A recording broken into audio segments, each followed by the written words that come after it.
चला गया? हाँ गया है, आप लोग भी झूठे बोलते हैं। देखिए, जो तीसरा मौलिक अधिकार है वह है आपको शोषण के विरुद्ध अधिकार, वह है आपको शोषण के विरुद्ध अधिकार, शोषण के विरुद्ध अधिकार, शोषण के विरुद्ध अधिकार।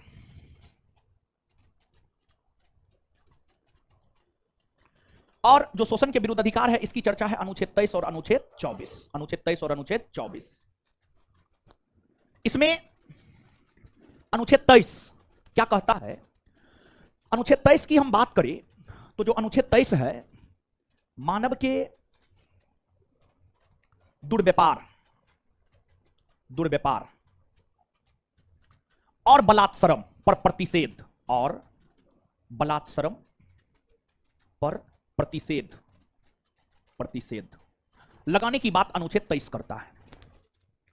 अब यहां पर एक शब्द है मानव, एक शब्द है दुर्व्यापार, और एक शब्द है बलात्सरम, और एक शब्द है प्रतिषेध। ये सब शब्द हमें समझना है। देखिए, जो आपको मानव, मानव का मतलब तो समझते होंगे, हम आप क्या है? मानव हैं। और क्या है? मानव है हम लोग। यहां पर है दुर्व्यापार। एक व्यापार होता है, व्यापार का मतलब वस्तु का खरीद बिक्री करना, और एक दुर्व्यापार होता है गलत तरीका से सामान की खरीद बिक्री करना, गलत तरीका से सामान की खरीद बिक्री करना दुर्व्यापार कहलाता है। मानव के दुर्व्यापार यानी जैसे गलत तरीका से वस्तु खरीदा और बेचा जाता है, मतलब जैसे चावल में पत्थर मिलाकर बेच दिया जाना, दाल में पत्थर मिलाकर बेच दिया जाना,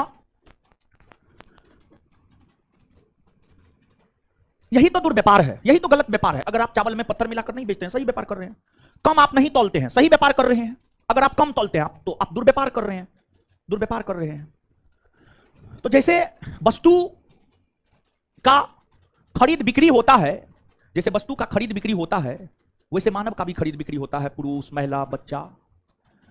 विशेष तौर पर आज के डेट में वेश्यावृत्ति प्रथा को बढ़ावा देने को लेकर बच्चियों का, लड़कियों का खरीद बिक्री होता है, तो वो एक प्रकार से दुर्व्यापार हो गया। इसके बाद आगे एक शब्द है बलात्सरम। बलात्सरम कहिए या बेगारी प्रथा कहिए, बेगारी प्रथा कहिए, दोनों बात बराबर है। बेगारी प्रथा या बलात्सरम का मतलब होता है बिना रकम अदा किए, बिना मजदूरी दिए काम करवा लेना और धौंस दिखा देना कि हम तो तिस्मार खां हैं, हम नहीं देंगे पैसा, नहीं देंगे पैसा। बिना मजदूरी का मजदूरों से काम करा लेना, यही होता है बलात्सरम या बेगारी प्रथा। मतलब जैसे इसको ऐसे समझिए, गांव घर में आप देखते होंगे समाज में कि जो ज्यादा पावरफुल परिवार होता है, गांव के दबे कुचले लोग से जबरदस्ती काम करवा लेता है, भर भर दिन कुछ देता ना है, ज्यादा से ज्यादा एक पेट खाना खिला देता है। ऐसा आप अपने समाज में देखते होंगे। यही तो बलात्सरम है, यानी बिना मजदूरी का, बिना मजदूरी अदा किए हुए मजदूरों से मजदूरी करा लेना, मतलब किसी से काम करवा लेना और उसके एवज में जो है रुपया नहीं देना, बेगारी प्रथा या बलात्सरम कहलाता है। आगे प्रतिबंध है। प्रतिबंध का मतलब होता है रोकना, रोकना, रोकना। प्रतिबंध का मतलब होता है रोकना, रोकना। प्रतिबंध का मतलब रोकना होता है, रोकना। तो ये जो सभी शब्द है, ये सभी के सभी शब्द हमने आपको डिस्कस कर दिया। तो भारतीय संविधान का जो अनुच्छेद 23 है, भारतीय संविधान का अनुच्छेद 23 क्या कहता है? भारतीय संविधान का अनुच्छेद 23 मानव के दुर्व्यापार और बलात्सरम पर प्रतिबंध लगाता है, यानी मानव की जो खरीद बिक्री होती है उस पर और बेगारी प्रथा पर रोक लगाता है। और देखिए, इस अनुच्छेद को और अधिक प्रभावी बनाया जा सके, अनुच्छेद 23 और अधिक प्रभावी बनाया जा सके, इसको लेकर संसद ने, भारतीय संसद ने 2 अधिनियम पारित किया है। एक अधिनियम अनैतिक अनैतिक दुर्व्यापार निवारण अधिनियम, अनैतिक दुर्व्यापार निवारण अधिनियम, यह अधिनियम भारत की संसद ने 1956 में पारित किया। और दूसरा बंधुआ मजदूरी उन्मूलन अधिनियम 1976 में पारित किया। बंधुआ मजदूरी उन्मूलन अधिनियम 1976 में पारित किया, 1976 में पारित किया, 1976 में पारित किया। इसमें से अगर आप घटना चक्र उठाकर देखेंगे तो एक अधिनियम के विषय में आपसे आपका परीक्षा पूछ चुका है और आपको मालूम होगा। अच्छा बताइए तो इसमें से कौन के विषय में परीक्षा पूछ चुका है? बंधुआ। जिसके भी मुंह से यह बात आवाज आया है अच्छा विद्यार्थी है वो, इसका मतलब यह है कि वो क्वेश्चन बैंक सब दिखता है। और जिसके मुंह से आवाज नहीं आया, जिसको कोई आता पता नहीं, वो एकदम नालायक निकम्मा बेहया टाइप का है, उसका कोई उपाय नहीं है। क्वेश्चन बैंक सब देखा कीजिए, आइडिया आता है। एगो बिहार पुलिस बिहार दरोगा का क्वेश्चन बैंक भेज दीजिएगा तो ठीक है। तो ठीक है, ये अनुच्छेद 23 की बात हो गई। अनुच्छेद 23 के बाद आगे है आपको अनुच्छेद 24। अनुच्छेद 24 की अगर हम बात करें तो जो भारतीय संविधान का अनुच्छेद 24 है, अनुच्छेद 24 की हम बात करें तो जो भारतीय संविधान का अनुच्छेद 24 है, यह अनुच्छेद यह कहता है कि 14 वर्ष से कम उम्र के बच्चों को कारखाना या किसी भी खतरनाक काम में, कारखाना या किसी भी खतरनाक काम में शामिल ना किया जाए। और 14 वर्ष से कम उम्र के किसी भी बच्चा को कारखाना या अन्य किसी भी खतरनाक काम में शामिल ना किया जाए। क्योंकि अगर ऐसा होता है तो फिर जो भारत का संविधान अनुच्छेद 21 के क में यह कहता है कि 6 से 14 आयु वर्ग के बच्चों को निःशुल्क एवं अनिवार्य प्राथमिक शिक्षा मिलनी चाहिए। तो इससे बच्चा वंचित रह जाएगा। अगर बच्चा काम करने लगा तो ऊपर थोड़े पाएगा, इससे बच्चा वंचित रह जाएगा। एक तो ये है। और जो है आपको अनुच्छेद 24 को प्रासंगिक बनाने के लिए कैलाश सत्यार्थी बहुत चर्चित चेहरा है। 2014 में शांति के क्षेत्र का नोबेल पुरस्कार कैलाश सत्यार्थी को मलाला यूसुफजाई के साथ मिला है। कैलाश सत्यार्थी ने 1980 ईस्वी में 1980 ईस्वी में एक आंदोलन चलाया था। उस आंदोलन का नाम था बचपन बचाओ आंदोलन। उस आंदोलन का नाम था बचपन बचाओ आंदोलन। इस बचपन बचाओ आंदोलन के अंतर्गत कैलाश सत्यार्थी ने लगभग 80,000 बच्चों के कैरियर को निखारा है। 80,000 बच्चों के कैरियर को निखारा है। कैलाश सत्यार्थी ईट भट्टा पर काम करने वाला बच्चा, ईट भट्टा जहां पर ईट बनता है, कारखाना में काम करने वाला बच्चा, साइकिल की दुकान पर काम करने वाला बच्चा, चाय की दुकान पर काम करने वाला बच्चा, जिनका उम्र 14 वर्ष से कम था, उन सभी बच्चों को शिक्षा, उन सभी बच्चों को वहां से उठाया और फिर उनको शिक्षा देने का काम कैलाश सत्यार्थी के द्वारा किया गया। यह अपने आप में बहुत बड़ा मुहिम था और उनके इस मुहिम के वजह से ही उन्हें 2014 का शांति का नोबेल पुरस्कार दिया गया है। 2014 का शांति का नोबेल पुरस्कार दिया गया है। तो ये जो है आपको अनुच्छेद 23 और अनुच्छेद 24 की बात हो गई। अनुच्छेद 23 और अनुच्छेद 24 की बात हो गई। इसमें से आपको सब चीज है, कोई दिक्कत नहीं है। लेकिन एक पॉइंट और लिखिएगा आप इसमें, नोट में ही या कॉपी में, जहां पर भी आपको लिखना है आप अपना लिखिए।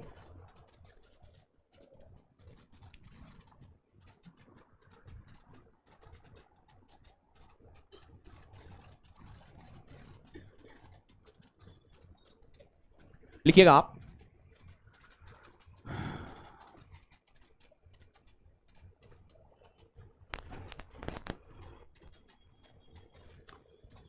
अनैतिक, अनैतिक, अनैतिक,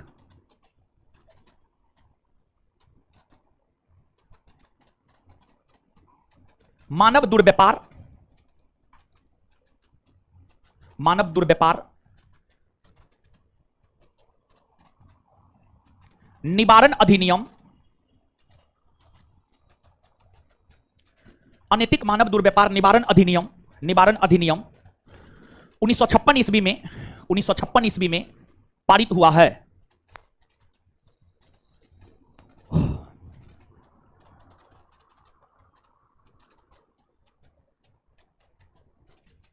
नेक्स्ट पॉइंट, बचपन बचाओ आंदोलन की शुरुआत 1980 ईस्वी से हुई है।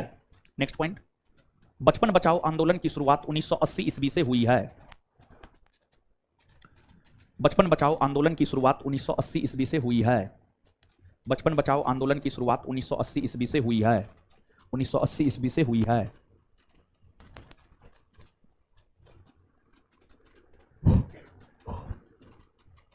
चलिए आइए एक सेकंड में इतना याद कर लेते हैं, फिर आगे बढ़ जाएंगे। ठीक है, बताइएगा, मानव के दुर्व्यापार और बलात्कार पर प्रतिषेध लगाने की बात कौन अनुच्छेद आए, कौन अनुच्छेद? आगे बताइएगा, अनैतिक मानव दुर्व्यापार निवारण अधिनियम कब आया? कब आया है? अनैतिक मानव दुर्व्यापार निवारण अधिनियम कब आया है? बंधुआ मजदूरी उन्मूलन अधिनियम कब आया है? बंधुआ मजदूरी उन्मूलन अधिनियम कब आया? आगे बताइएगा, कौन अनुच्छेद कहता है 14 वर्ष से कम उम्र के बालकों को कारखाना या किसी भी खतरनाक काम में शामिल ना किया? किसमें? किसमें? अनुच्छेद 24। ठीक है, आगे बताइएगा, बचपन बचाओ आंदोलन के प्रवर्तक कौन है? कौन है? बचपन बचाओ आंदोलन की शुरुआत कब से हुई? कब से हुई है? कब से हुई है? 1980। चलिए ठीक है, बहुत बढ़िया। इसके बाद अगला है धार्मिक स्वतंत्रता का अधिकार। अगला क्या है आपको? धार्मिक स्वतंत्रता का अधिकार।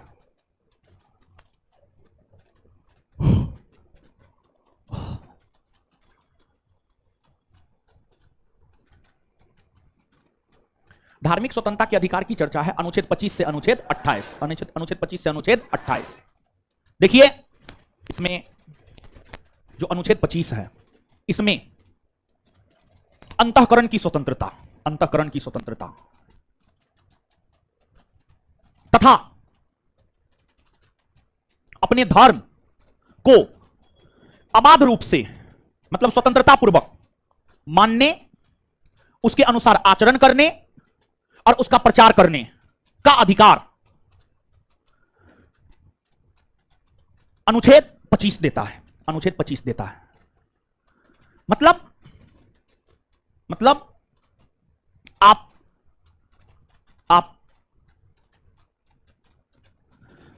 अपने मुताबिक, आप अपने मुताबिक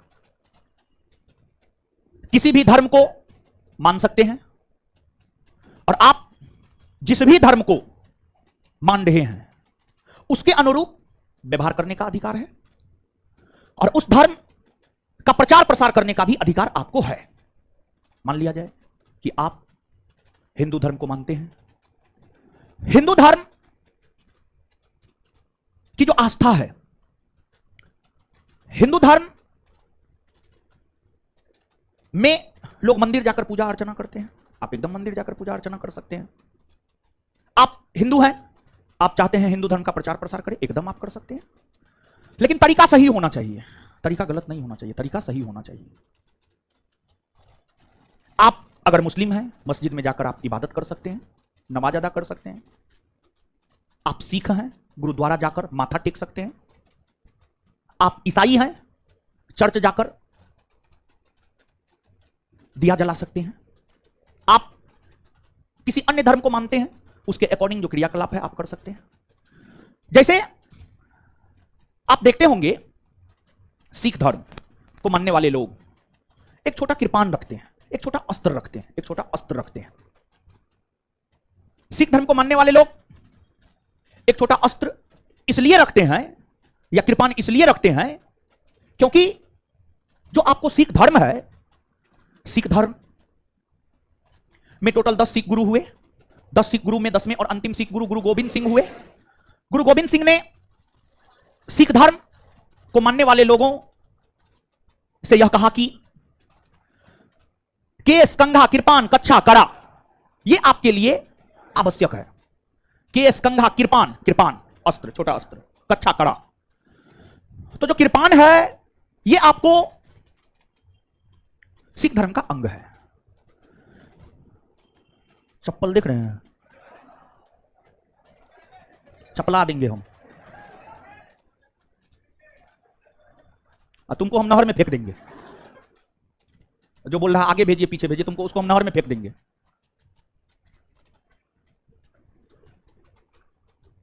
क्या बोले, हाँ, जैसे हिंदू धर्म के लोग मंदिर में जाकर पूजा करते हैं, ये अनुच्छेद 25 के कारण ही। उसी प्रकार से सिख धर्म के लोग कृपान रखते हैं, अनुच्छेद 25 के कारण, अनुच्छेद 25 के कारण। और दूसरी बात, आपको अनुच्छेद 25 यह भी स्पष्ट करता है कि जो बौद्ध धर्म है, जैन धर्म है और सिख धर्म है, ये तीनों धर्म हिंदू धर्म के अंग हैं, क्योंकि इन तीनों धर्मों के प्रवर्तक जन्म से हिंदू थे। सिख धर्म के प्रवर्तक गुरु नानक जन्म से हिंदू थे। बौद्ध धर्म के प्रवर्तक महात्मा बुद्ध जन्म से हिंदू थे, क्षत्रिय थे, क्षत्रिय जाति के अंतर्गत यात्रिक कुल में पैदा हुए थे। शाक्य कुल में, शाक्य कुल में, शाक्य कुल में पैदा हुए, शाक्य कुल में पैदा हुए थे। महावीर स्वामी यात्रिक कुल में पैदा हुए थे, वो भी क्षत्रिय थे, वो भी क्षत्रिय थे। यात्रिक कुल में पैदा हुए थे महावीर स्वामी। महावीर स्वामी का संबंध यात्रिक कुल, बुद्ध का संबंध शाक। महावीर स्वामी यात्रिक और बुद्ध शाक, बुद्ध शाक। तो जो आपको अनुच्छेद 25 है, अनुच्छेद 25 ही यह स्पष्ट करता है कि, अनुच्छेद 25 ही यह स्पष्ट करता है कि बौद्ध, जैन और सिख ये तीनों हिंदू धर्म के अंग हैं। ये तीनों हिंदू धर्म के अंग हैं। ये तीनों हिंदू धर्म के अंग हैं। इसके बाद आगे है अनुच्छेद 26। आपके बिहार दरोगा परीक्षा का पूछा हुआ क्वेश्चन है। आपके बिहार दरोगा परीक्षा में यह पूछा गया था कि धार्मिक कार्यों के प्रबंधन, धार्मिक कार्यों के प्रबंधन की चर्चा भारतीय संविधान के किस अनुच्छेद में है?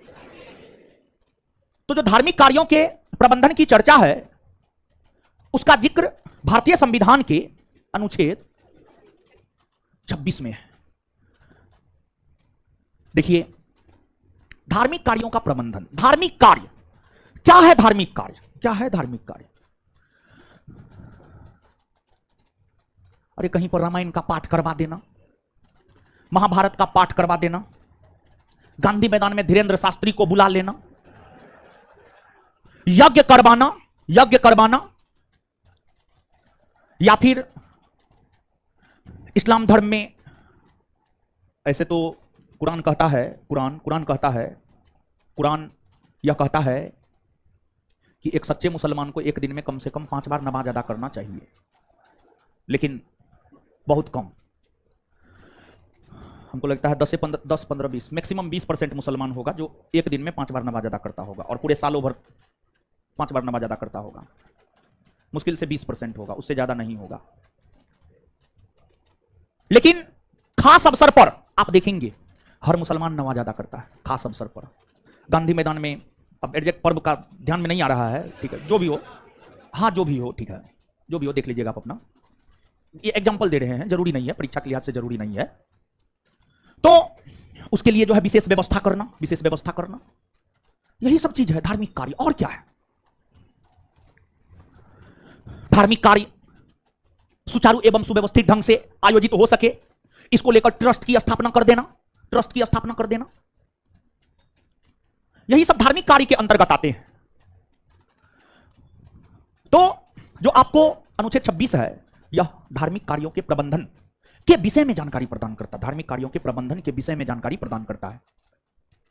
इसके बाद अनुच्छेद 27, अनुच्छेद 27 यह कहता है कि अगर कोई व्यक्ति किसी भी धर्म के वृद्धि या पोषण में व्यय करता है तो उस व्यय पर उनसे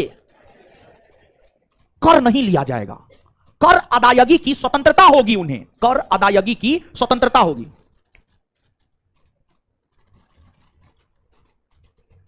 कर अदायगी की स्वतंत्रता होगी, कर अदायगी की स्वतंत्रता होगी, स्वतंत्रता होगी।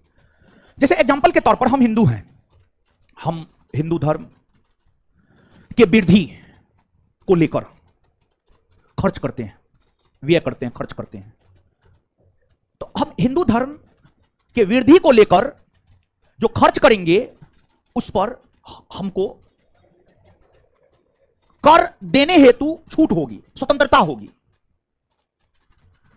इसके बाद अगला अनुच्छेद है अनुच्छेद 28। अनुच्छेद 28 की अगर हम बात करें तो अनुच्छेद 28 यह कहता है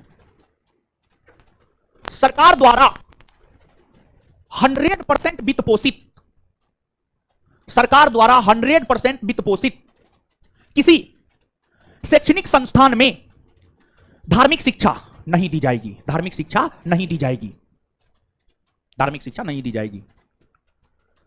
अर्थात सरकारी विद्यालय में धार्मिक शिक्षा नहीं दी जाएगी। सरकार द्वारा 100% वित्त पोषित मतलब वैसा विद्यालय जहां पर सुई से धागा तक, नमक से हल्दी तक सरकार जोड़ता है, जहां के हर कर्मचारी को सरकार वेतन देता है, वही सरकारी विद्यालय होता है, वही सरकार द्वारा वित्त पोषित विद्यालय कहलाता है।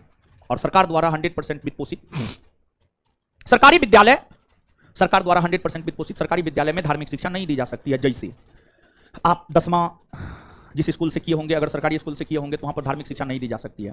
कॉलेज हो गया, यूनिवर्सिटी हो गया, जो सरकार द्वारा वित्त पोषित है, वहां पर नहीं दी जा सकती है। यहां पर स्टूडेंट को एक कंफ्यूजन होता है मदरसा को लेकर, मदरसा को लेकर। मदरसा सरकार द्वारा 100% वित्त पोषित नहीं होता है। मदरसा को सरकार अनुदान देता है, सब्सिडी देता है, सब्सिडी देता है। मदरसा 100% सरकार द्वारा वित्त पोषित नहीं होता, इसलिए मदरसा में धार्मिक शिक्षा दी जाती है, धार्मिक शिक्षा दी जाती है, क्योंकि मदरसा 100% सरकार द्वारा वित्त पोषित नहीं होता है, सरकार उसको हेल्प करता है, मदद करता है। तो यह बात हो गई आपको अनुच्छेद 28 के विषय में। तो आ जाइए याद करते हैं। अंतःकरण की स्वतंत्रता और अपने धर्म को अबाध रूप से मानने, उसके अनुरूप आचरण करने और उसका प्रचार करने का अधिकार कौन अनुच्छेद देता है? कौन अनुच्छेद देता है? कौन अनुच्छेद यह स्पष्ट करता है कि सिख, बौद्ध और जैन हिंदू धर्म के अंग है। अनुच्छेद, किस अनुच्छेद की वजह से सिख धर्म के लोग कृपान रखते हैं? धार्मिक कार्यों का प्रबंधन। 26, किसी भी धर्म के वृद्धि या पोषण हेतु किए गए खर्च पर कर अदायगी को लेकर स्वतंत्रता। इसके बाद सरकार द्वारा वित्त पोषित सरकारी विद्यालय में धार्मिक शिक्षा नहीं दी जाएगी। क्या क्या क्लियर?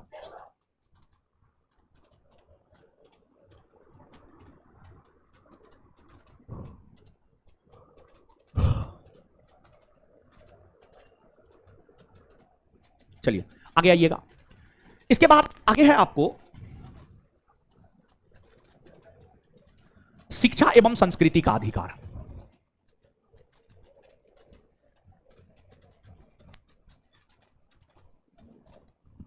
का अधिकार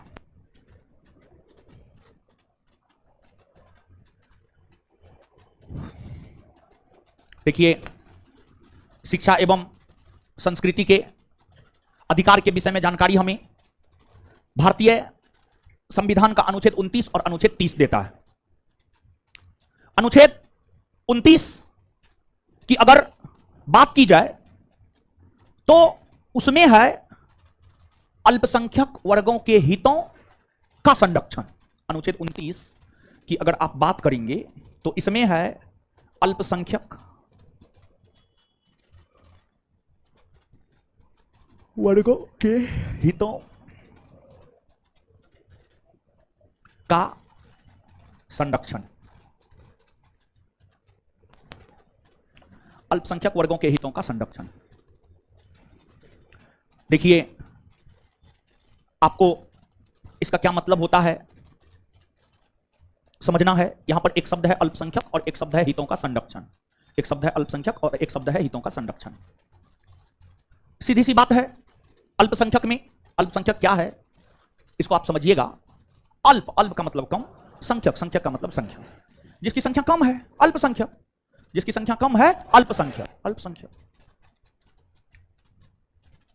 अगर भारत के संविधान की बात की जाए कि भारत के संविधान में अल्पसंख्यक को परिभाषित किया गया है या नहीं किया गया है, तो भारत के संविधान में अल्पसंख्यक को परिभाषित नहीं किया गया है। भारत के संविधान में अल्पसंख्यक को परिभाषित नहीं किया गया है। अगर भारत की बात करें तो लास्ट टाइम 2011 का जनगणना का जो आंकड़ा आया है, वो आंकड़ा यह बतलाता है कि भारत में 100 आबादी में से लगभग 80 को हिंदू है, बाद बाकी लगभग 15 के आसपास मुस्लिम है, फिर सिख, ईसाई, बौद्ध, जैन, पारसी है। भारत में हिंदू बहुसंख्यक में आता है, हिंदुओं की संख्या काफी अधिक है, 100 में 80 को हिंदू है, 100 में 80 को हिंदू है। तो भारत में हिंदू बहुसंख्यक में आता है। हिंदू के अलावे अन्य मुस्लिम, सिख, बौद्ध, ईसाई, जैन, पारसी सभी के सभी अल्पसंख्यक में आते हैं, सभी के सभी अल्पसंख्यक में आते हैं। तो दो बात यहां पर, एक बात तो यह कि क्या भारत के संविधान में अल्पसंख्यक को परिभाषित किया गया है या नहीं किया गया है। तो इसका सीधा सा जवाब यह है कि भारत के संविधान में अल्पसंख्यक को परिभाषित नहीं किया गया है। दूसरी बात यह कि भारत में बहुसंख्यक में कौन आता है और अल्पसंख्यक में कौन आता है। हिंदू बहुसंख्यक में आता है, उसके अलावे अन्य सभी समुदाय के लोग अल्पसंख्यक में आते हैं। मुस्लिम, सिख, ईसाई, बौद्ध, जैन, पारसी सब किसमें आते हैं? अल्पसंख्यक में। किसमें आते हैं? अल्पसंख्यक में, अल्पसंख्यक में, अल्पसंख्यक में। अल्पसंख्यकों का अपना भाषा, लिपि, संस्कृति, नृत्य, खान पान, हर चीज उसका अपना है, हर तौर तरीका उसका अपना है, हर तौर तरीका उसका अपना है। अब अगर आप हिंदू धर्म की बात करेंगे तो उसका अपना रीति रिवाज है, तौर तरीका है। इस्लाम धर्म का अपना रीति रिवाज है, तौर तरीका है।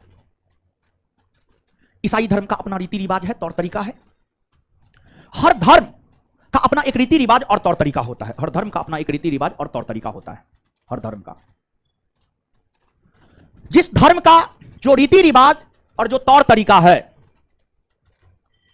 उसका जो अपना भाषा है, उसका जो अपना लिपि है, उसका जो अपना संस्कृति है, उसका जो अपना नृत्य है, उसका जो अपना गान है, उसको वो बचा कर रख सकता है, उसको वो बचा कर रख सकता है, बचा कर रख सकता है, बचा कर रख सकता है, बचा कर रख सकता है, बचा कर रख सकता है। यह जरूरी नहीं है कि हिंदुओं की संख्या ज्यादा है तो हिंदुओं के रीति रिवाज, हिंदुओं के तौर तरीका, हिंदुओं की संस्कृति अल्पसंख्यकों पर थोप दिया जाए। नहीं, एकदम नहीं। हमारा संविधान इसको लेकर एलाउ नहीं करता है। तो संविधान में मूल तौर पर अनुच्छेद 29 में यह कहा गया है कि अल्पसंख्यक वर्ग के लोगों को अपनी भाषा, लिपि, अपनी संस्कृति बचाकर रखने का अधिकार है।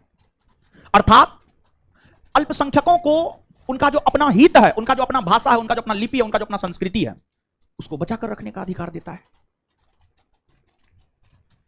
इसके बाद आपको सुप्रीम कोर्ट ने अपने जजमेंट में यह कहा है कि अल्पसंख्यकों के साथ साथ बहुसंख्यकों को भी अपनी भाषा, लिपि, संस्कृति बचाकर रखने का अधिकार है। आज के डेट में अल्पसंख्यकों के साथ साथ बहुसंख्यकों को भी अपने हितों के संरक्षण का अधिकार प्राप्त है। अर्थात बहुसंख्यक भी अपने धर्म, भाषा, लिपि, संस्कृति, रीति रिवाज, तौर तरीका को बचाकर रख सकता है, कोई दिक्कत नहीं है। इसके बाद आगे है अनुच्छेद 30। अगर अनुच्छेद 30 की बात की जाए तो जो भारतीय संविधान का अनुच्छेद 30 है, अनुच्छेद 30 अल्पसंख्यक वर्ग के लोगों को यह अधिकार देता है कि वो अपने समुदाय के अकॉर्डिंग शैक्षणिक संस्थान खोल सकता है और शैक्षणिक संस्थान खोलकर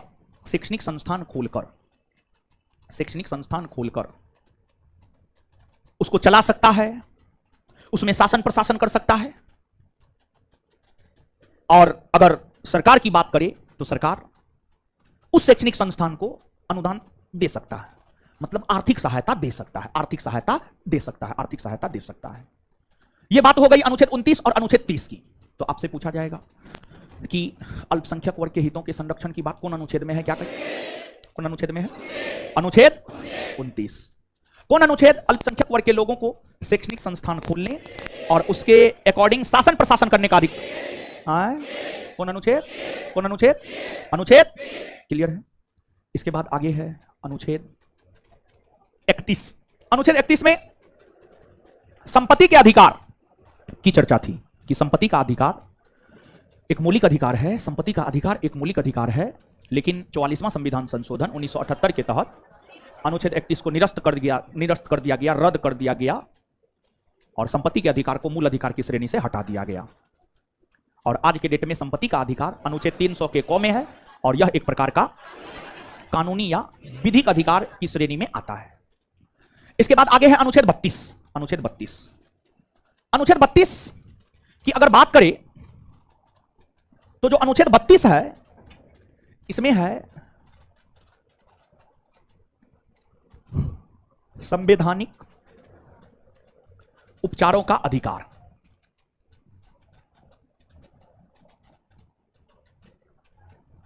संवैधानिक उपचारों का अधिकार, देखिए संवैधानिक उपचारों का अधिकार क्या होता है, इस विषय में हम लोग समझते हैं चीजों को, लेकिन उससे पहले भारतीय संविधान के निर्माण में डॉक्टर भीमराव अंबेडकर का बहुत बड़ा योगदान रहा है। भारतीय संविधान के निर्माण में डॉक्टर भीमराव अंबेडकर का बहुत बड़ा योगदान रहा है। जो डॉक्टर भीमराव अंबेडकर हैं उन्होंने स्पष्ट शब्दों में यह बात कहा कि अगर हमसे यह पूछा जाए कि उनके अनुसार भारत के संविधान के 395 अनुच्छेदों में से कौन अनुच्छेद सबसे अधिक महत्वपूर्ण है, तो अंबेडकर साहब ने यह कहा कि मेरे अनुसार भारतीय संविधान का जो सबसे महत्वपूर्ण अनुच्छेद है वह अनुच्छेद है अनुच्छेद 32। और अंबेडकर साहब ने यह भी कहा कि अनुच्छेद 32 के बिना पूरा का पूरा संविधान निरर्थक है। अनुच्छेद 32 के बिना पूरा का पूरा संविधान क्या है? निरर्थक। क्या है? निरर्थक है, निरर्थक है, निरर्थक है। और साथ ही साथ अंबेडकर साहब ने यह भी कहा कि जो अनुच्छेद 32 है हमारे अनुसार यह भारतीय संविधान की आत्मा एवं हृदय है। जैसे हृदय की गति रुक जाती है तो फिर इंसान खत्म, इंसान खत्म। तो वैसे ही अंबेडकर साहब का मानना था कि अगर अनुच्छेद 32 नहीं तो संविधान नहीं, अनुच्छेद 32 नहीं तो पूरा संविधान निरर्थक, और अनुच्छेद 32 संविधान का सबसे महत्वपूर्ण अनुच्छेद है according to doctor Bhimrao Ambedkar. अब यहां पर अनुच्छेद 32 में है संवैधानिक उपचारों का अधिकार। अनुच्छेद 32 में है संवैधानिक उपचारों का अधिकार। क्या है संवैधानिक उपचारों का अधिकार, इसको हम लोग समझते हैं। देखिए भारत के लोगों को, भारत के नागरिकों को, भारत के नागरिकों को, भारत के लोगों को अधिकार या मौलिक अधिकार, कोई भी अधिकार कहां से मिलता है? तो भारत के लोगों को सभी प्रकार के अधिकार, चाहे मौलिक अधिकार हो, राजनीतिक अधिकार हो या धार्मिक अधिकार हो या कोई भी अधिकार हो, भारत के संविधान से मिलता है। भारत के संविधान से मिलता है। अगर आप आज स्वतंत्रता पूर्वक बोल रहे हैं तो संविधान की वजह से। अगर आप आज पूरे भारतवर्ष का भ्रमण कर लेते हैं संविधान की वजह से। आप चुनाव लड़ लेते हैं संविधान की वजह से। आपको सरकारी नौकरी होता है संविधान की वजह से। आपको आरक्षण मिला है संविधान की वजह से, संविधान की वजह से। तो संविधान हर भारतवासी के लिए सर्वोपरि होनी चाहिए। आप किसी भी धर्म के हैं उससे कोई मतलब नहीं है। हिंदुओं के लिए गीता और रामायण से ऊपर संविधान होना चाहिए, मुसलमानों के लिए कुरान से ऊपर संविधान होना चाहिए, सिखों के लिए गुरु ग्रंथ साहिब से ऊपर संविधान होना चाहिए। हर भारतवासी के लिए सबसे ऊपर संविधान होना चाहिए, उसके बाद उसका अपना धार्मिक ग्रंथ। क्या ऐसा हम इसलिए बोल रहे हैं? क्या रामायण महाभारत आपको बोलने का अधिकार देता है? क्या कुरान आपको बोलने का अधिकार देता है? क्या आदि ग्रंथ आपको बोलने का अधिकार देता है? नहीं। आप जो आज उछल लेते हैं, इधर से उधर जो भी मन होता है कर लेते हैं, सब अधिकार आपको संविधान दिया है। इसलिए संविधान सर्वोपरि होना चाहिए, संविधान सर्वोपरि होना चाहिए, सबसे ऊपर संविधान, उसके बाद कुछ। और जो संविधान आपको अधिकार दिया है यह तो जरूरी नहीं है कि आपके उस अधिकार का उल्लंघन ना हो। कोई जरूरी है कि आपके उस अधिकार का उल्लंघन ना हो। और भारतीय संविधान का भाग 3 आपको मौलिक अधिकार दिया है। भारतीय संविधान का भाग 3 जो आपको मौलिक अधिकार दिया है, अगर आपके उस मौलिक अधिकार का उल्लंघन होता है, मतलब आपको बोलने का अधिकार दिया गया है, लेकिन राज्य यानी सरकार, भारत सरकार आपसे आपके बोलने का अधिकार छीन लिया, तो यह माना जाएगा कि आपके मौलिक अधिकार का उल्लंघन हुआ। आपको अपना धर्म मानने का अधिकार संविधान दिया है। अगर आपको अपने धर्म मानने से बाध्य किया जाता है तो यह माना जाएगा कि आपके मौलिक अधिकार का उल्लंघन हुआ, आपके मौलिक अधिकार का उल्लंघन हुआ। तो अगर भारत के किसी भी नागरिकों के मौलिक अधिकार का उल्लंघन होता है तो इस स्थिति में भारत के नागरिक अपने मौलिक अधिकार को बहाल करवाने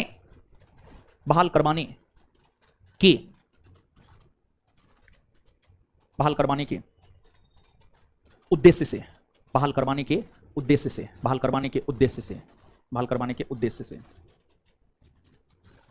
सीधे तौर पर सर्वोच्च न्यायालय जा सकते हैं। जैसे अगर आप बीमार पड़ते हैं, इलाज करवाने के लिए डॉक्टर के पास जाते हैं, वैसे ही अगर आपके मौलिक अधिकार का उल्लंघन होता है तो आप उसको बहाल करवाने के लिए सीधे तौर पर सुप्रीम कोर्ट जा सकते हैं। इसे ही किताबी भाषा में संवैधानिक उपचारों का अधिकार कहा जाता है। मतलब संवैधानिक उपचारों का अधिकार यानी संवैधानिक अधिकार का उपचार। संविधान ने जो आपको अधिकार दिया है उस अधिकार का उल्लंघन। एक बात बताइए, आपका तबीयत खराब नहीं होता है तो आप डॉक्टर के पास थोड़े जाते हैं, नहीं जाते। आपका तबीयत खराब होता है तब आप डॉक्टर के पास जाते हैं। वैसे ही संविधान ने जो आपको अधिकार दिया है, अगर आपका वो अधिकार अस्तित्व में है तो आप क्यों जाइएगा सुप्रीम कोर्ट? नहीं जाइएगा। लेकिन अगर आपका मौलिक अधिकार खतरा में है, अगर आपके मौलिक अधिकार आपसे राज्य के द्वारा छीन लिए गए, तो फिर आप अपने मौलिक अधिकार को बहाल करवाने के उद्देश्य से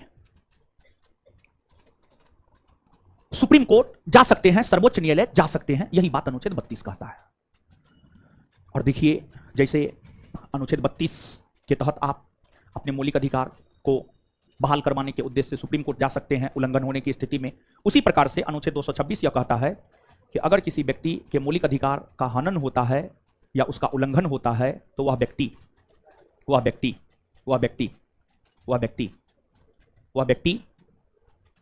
अनुच्छेद 226 के तहत सीधे तौर पर हाईकोर्ट जा सकता है। मतलब अगर आपके मौलिक अधिकार का हनन होता है तो अनुच्छेद 32 आपको यह अधिकार देता है कि आप सुप्रीम कोर्ट जा सकते हैं, और अनुच्छेद 226 यह अधिकार देता है कि आप हाईकोर्ट जा सकते हैं। अनुच्छेद 226 यह अधिकार देता है कि आप हाईकोर्ट जा सकते हैं।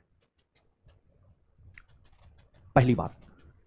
और जब आप सुप्रीम कोर्ट या हाईकोर्ट जाते हैं ना, तो सुप्रीम कोर्ट या हाईकोर्ट आपके मौलिक अधिकार को बहाल करवाने के उद्देश्य से आदेश जारी करता है, जिसे रीट कहा जाता है। आदेश जारी करता है जिसे रीट कहा जाता है। क्या कहा जाता है? रीट कहा जाता है। WRIT, रीट, हिंदी याचिका। और सुप्रीम कोर्ट और हाई कोर्ट, सुप्रीम कोर्ट भी 5 प्रकार का रीट जारी कर सकता है और हाई कोर्ट भी 5 प्रकार का रीट जारी कर सकता है। सुप्रीम कोर्ट जो 5 प्रकार का रीट जारी कर सकता है और हाई कोर्ट जो 5 प्रकार का रीट जारी कर सकता है, वो 5 प्रकार का रीट है: बंदी प्रत्यक्षीकरण, परमादेश, अधिकार परीक्षा लेख, प्रतिषेध लेख, उत्प्रेषण लेख। यही 5 प्रकार का रीट सुप्रीम कोर्ट और हाई कोर्ट जारी करता है।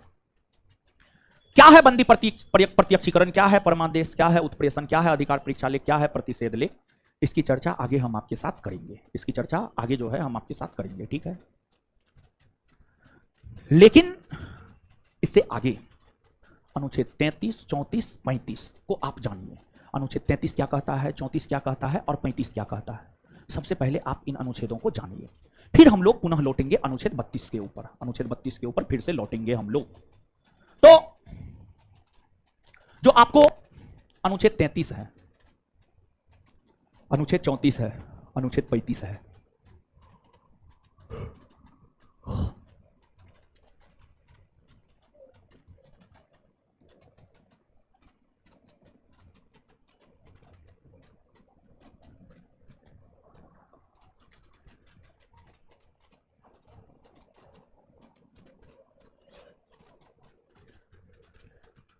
अनुच्छेद 33 पुलिस बल, खुफिया एजेंसी और मौलिक अधिकार, और अनुच्छेद 34 है मार्शल लॉ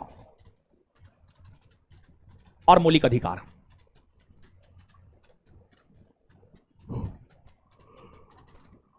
मौलिक अधिकार या मूल अधिकार एक ही बात है।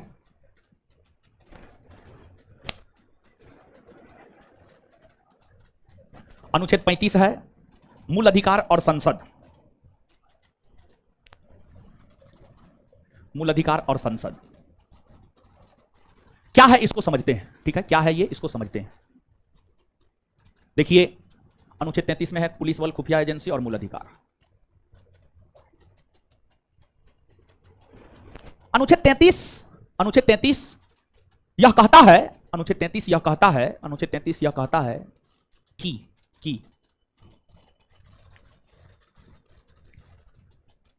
पुलिस बल, सशस्त्र बल, खुफिया एजेंसी, इन सभी विभाग के लोगों के मौलिक अधिकार पर सशर्त प्रतिबंध लगाया जा सकता है ताकि इन विभागों के अधिकारियों के बीच अनुशासन बनी रहे, अनुशासन बनी रहे। देखिए जो है आपको सिनेमा सब देखते होंगे, रॉ का एजेंट, आईबी का एजेंट, इस सब संगठन का एजेंट, इस सब विभाग से जुड़े लोग अपना पहचान नहीं बताएगा, नहीं बताएगा कि हम रॉ से जुड़े हुए हैं, हम आईबी से जुड़े हुए हैं। या फिर बहुत सारी ऐसी बातें हैं जैसे आम नागरिक को जितना स्वतंत्रता पूर्वक बोलने का अधिकार है, आम नागरिकों को जितना घूमने फिरने का अधिकार है, खुफिया एजेंसी, पुलिस बल, इस सब संगठन या इस सब विभाग में आने वाले लोगों को उतनी अधिक स्वतंत्रता नहीं होती है। कुछ होती है स्वतंत्रता, लेकिन जितना एक आम नागरिक को है उतना नहीं होता है। तो ये एक प्रकार से कहिए तो राष्ट्रीय सुरक्षा के मद्देनजर, नेशनल सिक्योरिटी, अभी के डेट में केंद्र की मोदी सरकार को लेकर बहुत सारी फाइलें सुप्रीम कोर्ट में है, पेगासस को लेकर है और भी बहुत सारी चीजों को लेकर है। केंद्र की मोदी सरकार को अगर किसी भी चीज में कुछ भी नहीं सूझता है सॉल्यूशन, तो सुप्रीम कोर्ट में दलील देता है राष्ट्रीय सुरक्षा का मुद्दा है, हम नहीं बता सकते हैं। तो यहां पर भी राष्ट्रीय सुरक्षा, नेशनल सिक्योरिटी से संबंधित चीज है। यही कारण है कि जो है आपको पुलिस बल, खुफिया एजेंसी के अंतर्गत विभागीय लोगों के मौलिक अधिकार पर युक्तियुक्त प्रतिबंध या सशर्त प्रतिबंध लगाया जाता है। यह बात है अनुच्छेद 33 में। इसके बाद आगे है अनुच्छेद 34। अनुच्छेद 34 की अगर हम बात करें तो जो भारतीय संविधान का अनुच्छेद 34 है, यह कहता है कि अगर भारत के किसी भाग में, अगर भारत के किसी भाग में, अगर भारत के किसी भाग में, अगर भारत के किसी भाग में मार्शल लॉ या सैन्य कानून लागू हो तो उस क्षेत्र के लोगों के मौलिक अधिकार को संसद कानून बनाकर निलंबित कर सकता है। समझिएगा आप इस बात को कि अगर कोई क्षेत्र है, जैसे मान लिया जाए कि यह मुसल्लमपुर हाट का इलाका है, यहां पर हिंदू मुसलमान, हिंदू की भी आबादी है, मुस्लिम की भी आबादी है, ऐसा हो नहीं, लेकिन मान लिया जाए कि जो है दंगा हो गया हिंदू मुसलमान में, मान लिया जाए। इस कंडीशन में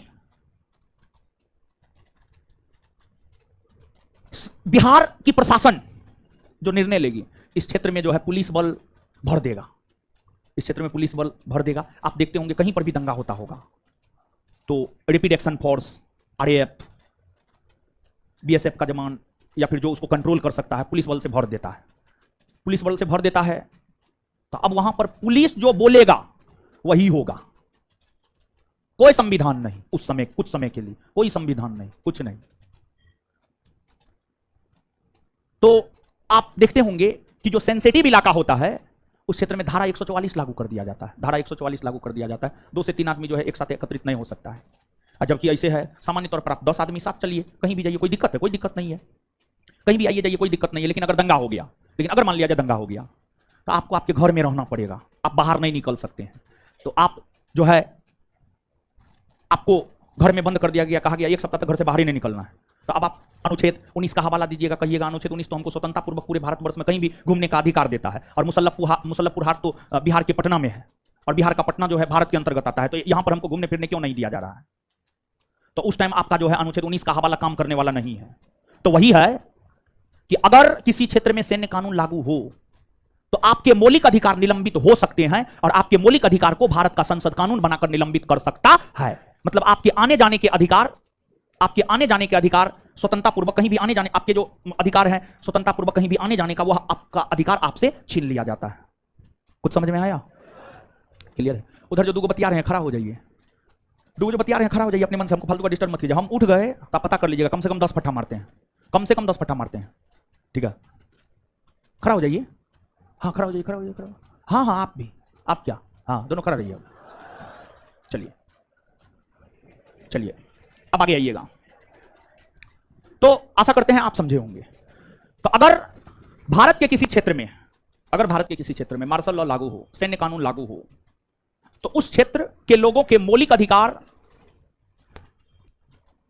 को समाप्त करने को लेकर भारत की संसद कानून बना सकता है। यह बात कहता है अनुच्छेद 34।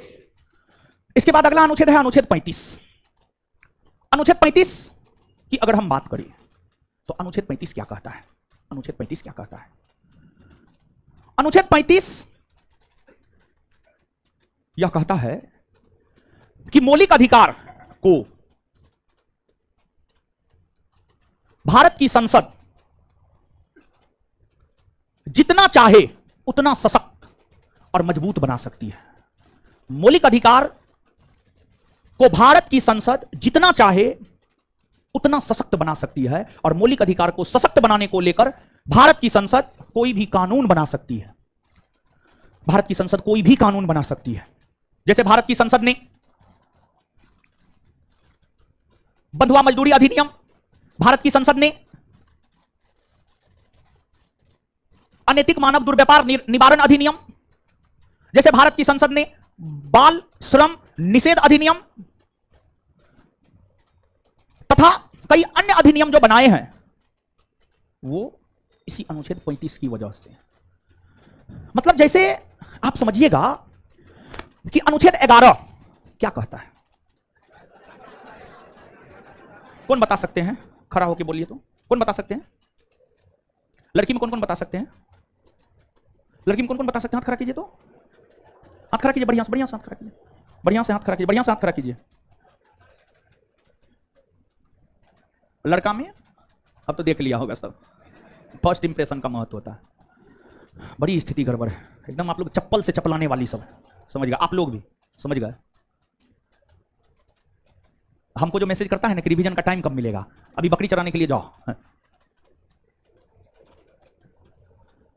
रिवीजन करेगा नहीं। पिछले 2-3 सैटरडे संडे नहीं हुआ पॉलिटिकल क्लास, क्या घास चराने गया था तू लोग?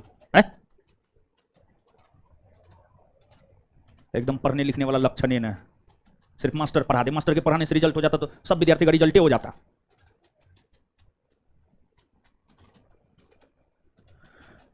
जैसे अनुच्छेद 11 यह कहता है कि नागरिकता को लेकर कानून बनाने का अधिकार भारत की संसद को है, उसी प्रकार से अनुच्छेद 35 की अगर हम बात करें तो अनुच्छेद 35 यह कहता है, अनुच्छेद 35 यह कहता है, अनुच्छेद 35 यह कहता है कि, अनुच्छेद 35 यह कहता है कि, अनुच्छेद 35 यह कहता है कि मौलिक अधिकार, मौलिक अधिकार, मौलिक अधिकार, मौलिक अधिकार को, मौलिक अधिकार को लेकर, मौलिक अधिकार के सशक्तिकरण को लेकर, मौलिक अधिकार के सशक्तिकरण को लेकर कानून बनाने का अधिकार, विधि बनाने का अधिकार भारत की संसद को प्राप्त है, भारत की संसद को प्राप्त है। यह बात अनुच्छेद 35 कहता है। क्लियर है? अब आगे आ जाइए, पुनः हम लोग लौटते हैं कहां? तो पुनः हम लोग लौटते हैं अनुच्छेद 32। जी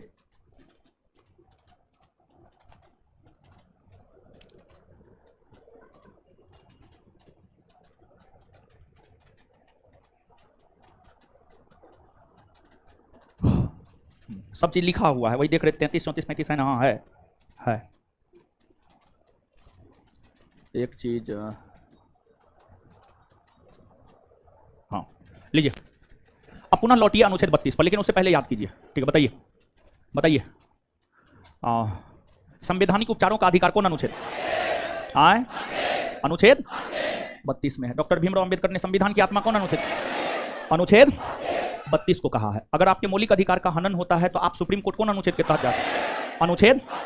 और अगर आपके मौलिक अधिकार का हनन होता है तो आप हाईकोर्ट कौन अनुच्छेद के तहत जाते हैं? कौन अनुच्छेद? अनुच्छेद 200। और अगर आप हाईकोर्ट या सुप्रीम कोर्ट जाते हैं तो हाईकोर्ट या सुप्रीम कोर्ट क्या जारी करता है? क्या जारी करता है? क्या जारी करता है? रेड टी शर्ट खड़ा हो जाइए जो बतिया रहे थे। हाँ, खड़ा हो जाइए, खड़ा हो जाइए। उसके बगल वाला भी खड़ा हो जाइए जो बतिया रहे थे उसके साथ। हाँ, इसके बाद आगे बताइएगा आप हमको कि पुलिस बल, खुफिया एजेंसी के मौलिक अधिकार पर युक्त प्रतिबंध लगाया जा सकता है ताकि उनके बीच अनुशासन बनी रहे। अनुच्छेद। अगर किसी क्षेत्र में मार्शल लॉ या सैन्य कानून लागू हो तो फिर जो है उस क्षेत्र को लेकर संसद कानून बनाकर जो है उस क्षेत्र के लोगों के मौलिक अधिकार को निलंबित कर सकता है। अनुच्छेद। इसके बाद आगे बताइएगा, मौलिक अधिकार को अधिक से अधिक सशक्त बनाने को लेकर कानून बनाने का अधिकार किसके पास है? भारत की संसद को यह अधिकार कौन अनुच्छेद देता है?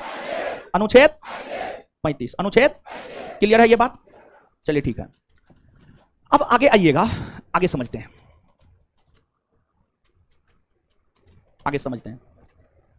देखिए, रीट या याचिका,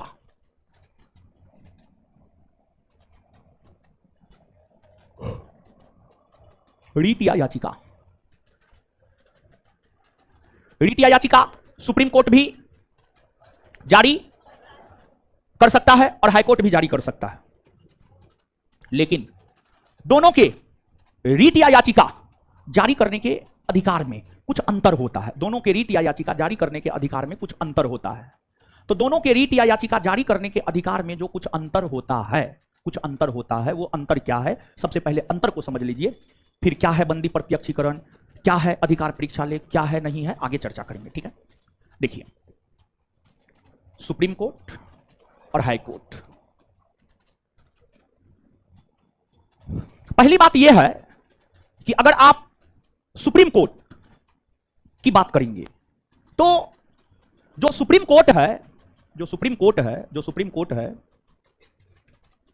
कोर्ट पूरे देश में सिर्फ एक है। सुप्रीम कोर्ट पूरे देश में सिर्फ एक है। एगो सुप्रीम कोर्ट है, पूरे देश के लिए एकमात्र सुप्रीम कोर्ट है। और अगर हाई कोर्ट की बात करें तो हाई कोर्ट प्रत्येक राज्य में है। लगभग पूरे देश में 25 हाई कोर्ट है। बिहार का अपना हाई कोर्ट है, उत्तर प्रदेश का अपना हाई कोर्ट है, झारखंड का अपना हाई कोर्ट है, लगभग हर राज्य का अपना अपना हाई कोर्ट है। तो हाई कोर्ट का अधिकार क्षेत्र संबंधित राज्य होता है। पटना हाई कोर्ट है तो पटना हाई कोर्ट का अधिकार क्षेत्र बिहार है, बिहार राज्य है। पटना हाई कोर्ट बिहार राज्य से बाहर के मामलों की सुनवाई नहीं कर सकता है।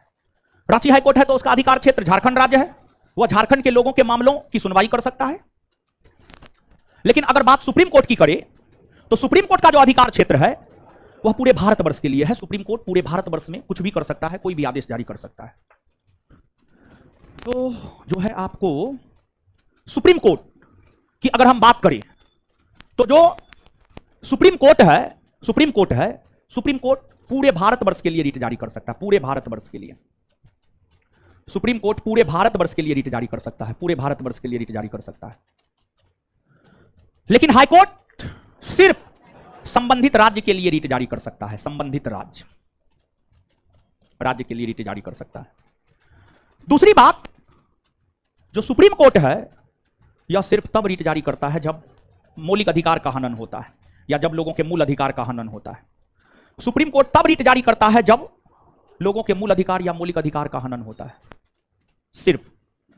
लेकिन वही हाई कोर्ट की अगर हम बात करें तो हाई कोर्ट मूल अधिकार के हनन होने की स्थिति में तो रीट जारी करता ही करता है। साथ ही साथ अगर मूल अधिकार के अलावे और भी किसी अन्य अधिकार का हनन हुआ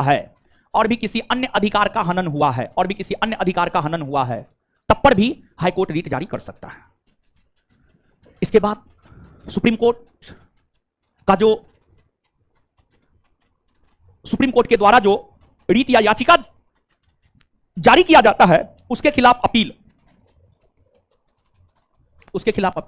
कहीं नहीं की जा सकती है। सुप्रीम कोर्ट ने जो आदेश दे दिया उसके खिलाफ अपील कहीं नहीं की जा सकती है। और दूसरी बात, सुप्रीम कोर्ट रीट जारी करने के लिए बाध्य है। सुप्रीम कोर्ट रीट जारी करने के लिए बाध्य है, बाध्य है, बाध्य है, बाध्य है। और सुप्रीम कोर्ट हाईकोर्ट को लेकर उत्प्रेषण रीट जारी कर सकता है। पहली बात, आगे उत्प्रेषण रीट समझिएगा क्या होता है। एक बात तो यह है कि सुप्रीम कोर्ट जो रीट या याचिका जारी कर दिया है उसके खिलाफ अपील कहीं नहीं हो सकता है। दूसरी बात, सुप्रीम कोर्ट हाईकोर्ट को लेकर उत्प्रेषण रीट जारी कर सकता है। और तीसरी बात यह है कि सुप्रीम कोर्ट के द्वारा जारी किए गए रीट के खिलाफ कहीं भी अपील नहीं की जा सकती है। वहीं अगर आप हाईकोर्ट की बात करेंगे तो हाईकोर्ट रीट जारी कर भी सकता है और नहीं भी कर सकता है, दोनों बात है। और इसके द्वारा जारी किए गए रीट के खिलाफ अपील सुप्रीम कोर्ट में की जा सकती है। और हाईकोर्ट सुप्रीम कोर्ट को लेकर कोई उत्प्रेषण रीट जारी नहीं कर सकता है, कोई उत्प्रेषण रीट जारी नहीं कर सकता है। यह डिफरेंस है सुप्रीम कोर्ट और हाईकोर्ट के रीट जारी करने के अधिकार में। यह अंतर है सुप्रीम कोर्ट और हाईकोर्ट के रीट जारी करने के अधिकार में। हो सकता है आपसे आपके परीक्षा में यहां से प्रश्न पूछा जा सकता है कि सुप्रीम कोर्ट और हाईकोर्ट के रीट जारी करने के अधिकार में क्या अंतर है, क्या अंतर है। तो इस अंतर को आप याद रखिएगा, नोट में मेरे ख्याल से लिखा हुआ है। एक आध को पॉइंट नोट में नहीं है, तो आप अपना समझ बूझ करके जो है देख लीजिएगा, समझ गए। नीचे से एक पॉइंट जो हमें लगा कि परीक्षा के लिहाज से महत्वपूर्ण है यहां पर, उसको आप नोट डाउन कीजिए। तो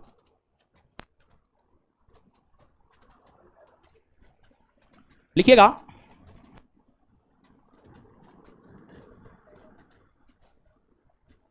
लिखिएगा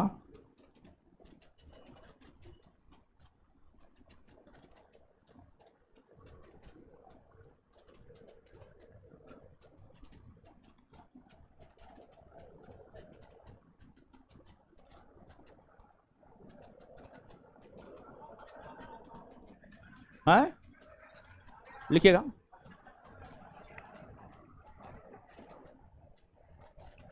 सुप्रीम कोर्ट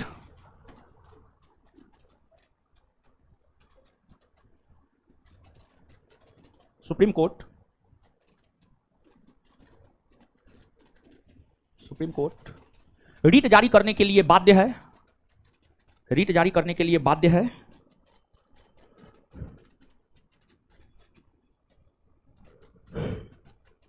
रीट जारी करने के लिए बाध्य है, लेकिन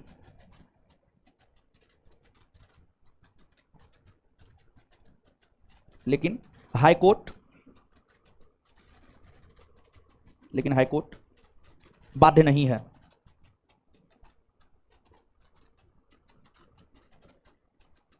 लेकिन हाईकोर्ट बाध्य नहीं है।